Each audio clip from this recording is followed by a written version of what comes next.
അർദ്ധരാത്രി ഞാൻ പറഞ്ഞു ഞാൻ കൈവിട്ടു, എനിക്കിനി ഒന്നുമില്ല, അതുകൊണ്ട് നിങ്ങൾ നോക്കിക്കോളാൻ പറഞ്ഞു.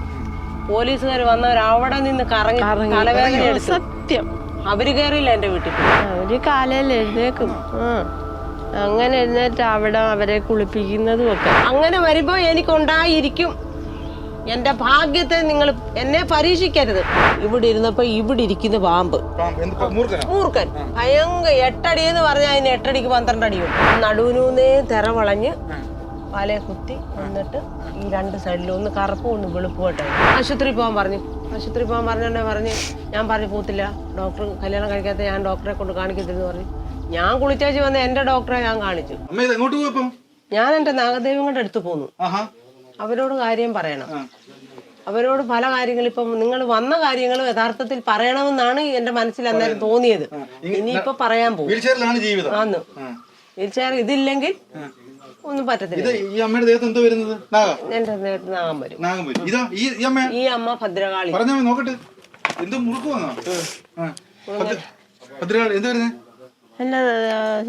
എന്റെ ശരീരത്തിൽ അപ്പോഴും ഉണ്ടെങ്കിലും യാഥാർത്ഥ്യമായി ആരെങ്കിലും എടുക്കാനോ ഒക്കെ വരും ഉടനെ വരും. ഞാൻ സാറിനോട് പറയാൻ മുഷിഞ്ഞ വേഷത്തിലായാലും ഞാൻ അവരുടെ കാര്യങ്ങൾ പരിഹരിക്കും.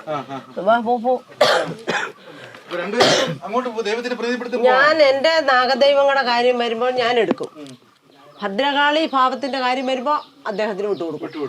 രണ്ടും 2 രീതിയിലാണ്. നിങ്ങൾ അങ്ങോട്ട് വഴക്ക് കൂടുവോ? ഇല്ല, ദൈവങ്ങൾ തമ്മിൽ അങ്ങോട്ടും ഇങ്ങോട്ടും ചില ആശയം ഒരു ഇതുമില്ല. ഞാൻ പറയുന്ന ആശയം തന്നെയാണ് അവിടെ ഹൃദയത്തിൽ തോന്നുന്നത്. അന്നേരം എന്നോട് പറയും ശരിയാണ് നീ പറഞ്ഞത്, എനിക്ക് എപ്പോഴേ മനസ്സിലായി, അതിന്നതുപോലാണ് സംഭവം. ഞാൻ പറയാം അതാ സംഭവം, നമുക്ക് അവിടെ വെച്ച് അന്ന് മഹാഭാഗ്യമായിട്ടാണ് ഞാൻ കരുതുന്നത്.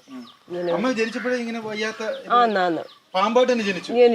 അങ്ങനെ തന്നെ 2 തന്നെ വന്നു കഴിഞ്ഞു. പിന്നെ എന്റെ അമ്മയും അച്ഛനും അന്വേഷിച്ചത് മുഴുവനും എനിക്ക് ചെലവാക്കി. അന്ന് എങ്ങനെ രക്ഷപ്പെട്ടിട്ടെന്ന് വിചാരിച്ചപ്പോ അത് ഒക്കത്തില്ല. പിന്നെ ഒരു കാല് മാത്രം അവര് ശരിയാക്കി തന്നു. ഇടത്തുവശം തന്നു, വലത്തുവശം അവർക്കായിട്ട് മാറ്റി വെച്ചു. അതുകൊണ്ടല്ലേ എനിക്ക് ഇങ്ങനൊരു ജീവിതം കിട്ടാൻ ഭാഗ്യമായത്. അല്ലെങ്കിൽ ഞാൻ മുമ്പ് ഞാൻ പറഞ്ഞ പോലെ ഞാൻ മറ്റു ചിന്തകളായി പോത്തില്ലേ. ഇപ്പൊ ഇങ്ങനെ ജനിച്ചതിൽ നമുക്ക് ഒരു വിഷമവും ഇല്ല. എന്തൊരു വിഷമിക്കാനാ? എനിക്ക് ഈശ്വരൻ കനിഞ്ഞ് തന്നതല്ലേ, പിന്നെ ഞാൻ അതിലെന്തിനാ വിഷമിക്കുന്നേ? എനിക്കൊരു വിഷമവും ഇല്ല. എന്റെ എല്ലാ പ്രാഥമിക കാര്യങ്ങളും അവരുടെ കാര്യങ്ങളും ചെയ്യുന്നത് ഞാൻ തന്നെയാണ്. ആരെ ആശ്രയിക്കത്തില്ല.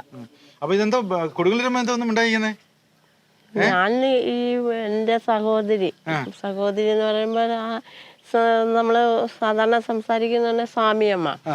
അവളാണ് ഇവിടുത്തെ ഏറ്റവും ഇളയതാണ്. പക്ഷെ ഇപ്പൊ ഇവിടുത്തെ ഏറ്റവും മൂത്ത ആളാണ് പുള്ളി. അപ്പൊ ഞാൻ പറഞ്ഞു എനിക്ക് ഇതൊന്നും വരുമെന്നും കിട്ടുമെന്നൊന്നും എനിക്ക് പ്രതീക്ഷയില്ല. ഞാൻ പറഞ്ഞില്ലേ അമ്മ മരിച്ചു കഴിഞ്ഞ് ഞാൻ വന്നു ഞാൻ വീണ്ടും പോയിട്ട് എനിക്ക് അവിടെ നിൽക്കാൻ പറ്റത്തില്ലായിരുന്നു. ഞാൻ തിരികെ ഇവിടെ വന്നു കഴിഞ്ഞ് ഞാൻ പിന്നെ അച്ഛന് വയ്യാതായി. അച്ഛനെ സംരക്ഷിച്ചു. ഞങ്ങൾ അച്ഛൻ്റെ ഇതൊക്കെ കഴിഞ്ഞ് അച്ഛനുള്ളപ്പോഴേ ഉണ്ട് ചില കാര്യങ്ങൾ ഞാൻ എടുക്കുകയും സത്യമായിട്ട് വന്നിട്ടുമുണ്ട്, എല്ലാം ഉണ്ട്. പിന്നെ അങ്ങനെയായി ഇപ്പം അച്ഛൻ മരിച്ചിട്ട് ഇപ്പം 6 വർഷം കഴിഞ്ഞ് ഇത് 7ാമത്തെ വർഷമാണ്. എൻ്റെ കൂടെ അമ്മ ഇങ്ങനെ പ്രത്യക്ഷത്തിൽ വരും. അപ്പം എന്നോട് പറയും എനിക്ക് ഇരിപ്പിടം വേണം, എനിക്ക് അത് വേണം, ഇത് വേണം. നമ്മൾക്ക് നമ്മുടെ സാമ്പത്തിക ബുദ്ധിമുട്ട് കൊണ്ട് എല്ലാത്തിനും ഞാൻ വേണം. അപ്പൊ ഞങ്ങളുടെ മനസ്സാലെ പിന്നെ ചേച്ചിയുടെ ദേഹത്ത് ദേവി ഉണ്ടെങ്കിലും പുള്ളിയെ ഇരിക്കാനുള്ളതും ഇരുത്താനുള്ളതും എല്ലാ കാര്യങ്ങളും ചെയ്യുന്നതും എടുക്കുന്നതും അതിന്റെ കാര്യങ്ങൾ പോയി നോക്കിക്കുന്ന എല്ലാം ഞാൻ തന്നെയാണ്. പിന്നെ നമ്മൾക്ക് കറണ്ടടിക്കും പോലെ വരും. ദേഹത്തൂടെ അടിച്ചില് തോന്നും, എല്ലാം ചെയ്യും. ഇന്നലെ ആണെങ്കിൽ എനിക്ക് കടന്നു കഴിഞ്ഞപ്പോ കിടക്കാൻ എനിക്ക് ഭയങ്കര കാലുവേദന ഇവര് വന്നപ്പോ.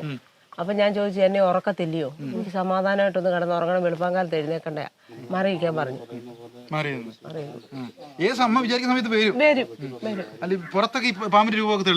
തെളിഞ്ഞു. അതിപ്പം ഇവിടെ ആവാഹനം കഴിഞ്ഞ പിന്നെ നടുവിനൂന്നേ തെറ വളഞ്ഞ് പാലയെ കുത്തി വന്നിട്ട് ഈ 2 സൈഡിലും ഒന്ന് കറുപ്പും ഒന്ന് വെളുപ്പുമായിട്ടായിരുന്നു. അതെല്ലാം കണ്ണും മൂക്കും എല്ലാം പാമ്പിന്റെ എന്ത് അപയോഗം ഉണ്ടോ അത് മൊത്തം ഉണ്ടായിരുന്നു. സാധാരണ മനുഷ്യന്മാർ അതുകൊണ്ടാണ് ഞാന് നേരത്തെ ഒക്കെ ഞാനാണെങ്കിൽ ഇതുപോലുള്ള ബ്ലൗസ് മറ്റേ മുണ്ട് സെറ്റൊക്കെ ഉടുക്കുമായിരുന്നു. ഇത് എന്റെ പുറത്ത് വന്ന് പ്രതിഫലിക്കാൻ തുടങ്ങി. പിന്നെ ഞാൻ സാധാ ഉടുപ്പില്ലേ പെണ്ണുങ്ങളിടുന്ന ഉടുപ്പ്, എവിടെ പോയാലും അത് മാത്രമേ എടുത്തുള്ളൂ. എന്റെ ശരീരം ആരെയും കാണിക്കാൻ ഇഷ്ടപ്പെടുന്നില്ല. ഈ ഉടുപ്പേ ഇടും, ഷാള് വിടും. നേരത്തെ പണ്ട് അമ്മ പറഞ്ഞല്ലോ ഈ മുലപ്പാലൊക്കെ ഉണ്ടായിരുന്നു. എന്റെ മകനോട് ഞാൻ പറഞ്ഞു, എന്റെ മോൻ പറഞ്ഞു, എന്റെ മുല വീങ്ങി നീര് കൊണ്ട് വന്നിട്ട് എന്നോട് മോനോട് വന്ന് സങ്കടം പറഞ്ഞു ആശുപത്രി പോകാൻ പറഞ്ഞു. ഞാൻ പറഞ്ഞു പോത്തില്ല, ഡോക്ടർ കല്യാണം കഴിക്കാത്ത ഞാൻ ഡോക്ടറെ കൊണ്ട് കാണിക്കത്തില്ലെന്ന് പറഞ്ഞു. ഞാൻ കുളിച്ചേച്ച് വന്ന് എന്റെ ഡോക്ടറെ ഞാൻ കാണിച്ചു കഴിഞ്ഞപ്പോ എനിക്കത് നിന്ന് സൗഖ്യമായി. പിന്നെ ഇന്ന് വരെ എനിക്ക് അങ്ങനെ ഒരു അനുഭവം ഉണ്ടായിട്ടില്ല. എന്റെ ജീവിതത്തിൽ ഒരുപാട് അനുഭവങ്ങളുണ്ട്. അതൊക്കെ പറഞ്ഞു കഴിഞ്ഞാൽ ഇന്നും നാളെ ഒന്നും പോകാനൊക്കെ പിന്നെ കാര്യങ്ങളൊക്കെ പറയും, അവരോട് കാര്യം പറയും. പിന്നെ മനസ്സിലാവത്തില്ലേ? ഒന്നുമില്ല. കഴിഞ്ഞ 2-3 ആഴ്ചയായി ഞങ്ങള് മൂന്നും കൂടി ഇവിടെ അയ്യത്ത് പോകത്തില്ലെന്ന് പറഞ്ഞ് ആങ്ങളയുടെ മോനും ഈ മോനും കൂടെ എന്നെ വഴക്കുണ്ടാക്കി. ഞാൻ ഇവിടുന്ന് പോയി. അപ്പൊ ഞാൻ ഇവിടെ ഇരുന്നപ്പോ ഇവിടെ ഇരിക്കുന്ന പാമ്പ് മൂർഖൻ ഭയങ്കര 8 അടി എന്ന് പറഞ്ഞാൽ അതിന് 8 അടിക്ക് 12 അടിയുണ്ട്. എന്റെ ജീവിതത്തിൽ ആദ്യമായിട്ട് അന്ന് കാണുമോ ഇതിനെ. എല്ലാരും ഇങ്ങനെ പറഞ്ഞു കേട്ടിട്ടുണ്ട് കാട്ടുപാമ്പുണ്ട്. അപ്പൊ കമ്പി വാരിയിടുന്ന പോലുള്ള ശബ്ദം. ഞാൻ നോക്കിയപ്പോ പാമ്പ് ഇങ്ങനെ നിൽക്കുക. പാമ്പ് ഇങ്ങനെ എന്റെ അടുക്കൽ നിൽക്കുക. ഞാൻ വിളിച്ചു കൂവി, അയ്യോ പാമ്പേ എന്നെ കൊന്നേന്ന്. അപ്പൊ ഇല്ല തൊടലിമുള്ളിനകത്ത് കയറി കുരുങ്ങിയപ്പോ മുള്ളു കൊണ്ടപ്പോ ഞാൻ വിചാരിച്ചു എന്നെ പാമ്പ് കടിച്ചാണ്. ആ പാമ്പ് എന്നെ കണ്ടത് വല്ല ജീവനും കൊണ്ട് എങ്ങോട്ടാ ഓടിപ്പോയെന്ന് എനിക്കറിയത്തില്ല. അപ്പൊ ഞാൻ പറഞ്ഞു എന്നെ പാമ്പൊന്നും കടിച്ചില്ല. ഇമ്മമാർ രണ്ടും കൂടെ വന്ന് എന്നെ പൊക്കിയെടുത്ത് അവിടുന്ന് എടുത്ത് ഇവിടെ കൊണ്ടുവന്ന് ഇരുത്തി വെള്ളമൊക്കെ ദേഹത്തൊഴിച്ച് പാമ്പ് വരെ ഒരു കട്ടുറുമ്പ് പോലും എന്നെ കടിച്ചാൽ എന്റെ ദേഹം തടിക്കത്തില്ലല്ലോ. ഒന്നും കടിച്ചാൽ അവിടെ ഇരുന്ന് ചാവും. മാറ്റം ഞാൻ അന്നേരം ശക്തമായിട്ട് സംസാരിക്കും.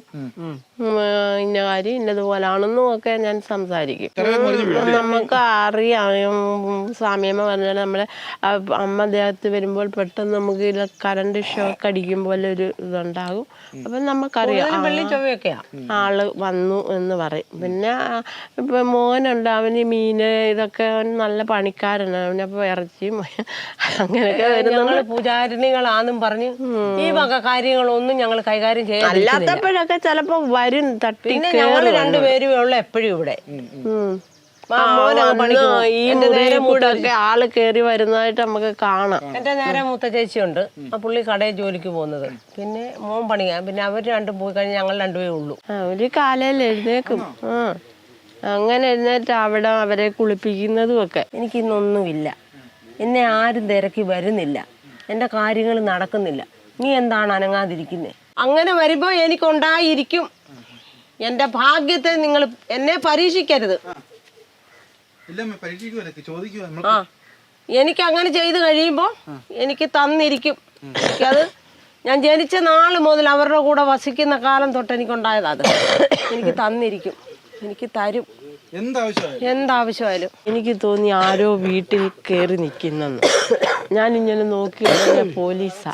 ഞാൻ ഇവളെ വിളിച്ച് ഓമനെ എഴുന്നേക്ക്, പോലീസ് തന്നെ നമ്മുടെ വീട്ടിൽ വന്നെന്ന് പറഞ്ഞു. ഞങ്ങൾ ചാടി എഴുന്നേറ്റ്. ഇപ്പം TV-യുടെ വെട്ടം കൊണ്ട് നമുക്ക് കാണാമല്ലോ.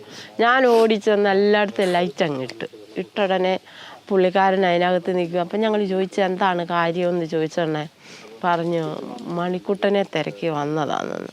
അപ്പോൾ എന്താ കാര്യം ഇങ്ങനെ പറഞ്ഞ് അവൾക്ക് ചെലവിന് കൊടുത്ത് ഞങ്ങൾ കാശെല്ലാം കൊടുത്ത് ക്ലോസ് ചെയ്താ.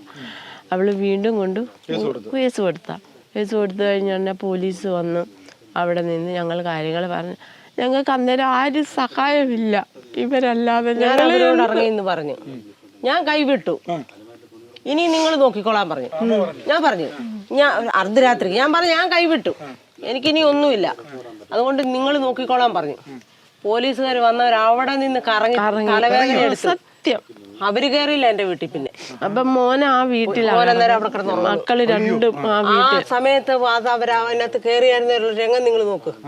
അപ്പൊ ആരാണ് ശക്തിയുള്ളവർ?